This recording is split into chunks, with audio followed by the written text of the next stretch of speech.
Wanted to share with you this massive walnut cutting board. This one is 20 by 15 by 3, weighs 20 pounds roughly. It's made in America. It's the highest quality walnut you can get.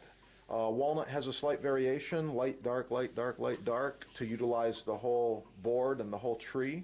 This is edge grain. These strips are about 2 inches wide roughly.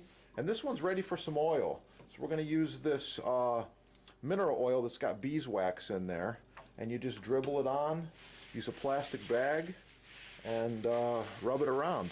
It's going to suck the oil right up, and it's going to make it look really, really nice, as well as make it more waterproof and resistant to food. Food juices won't penetrate if you oil it all the time. So I oil mine about once a month, and you should do the sides as well. Okay, flip it over and repeat.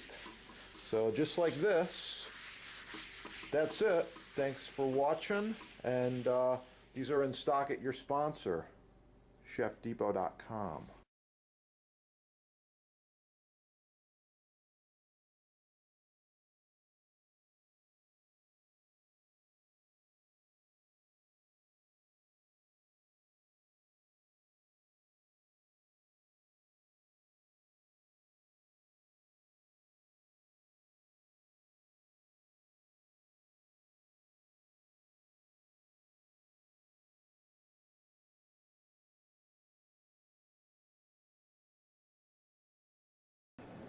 Walnut and grain.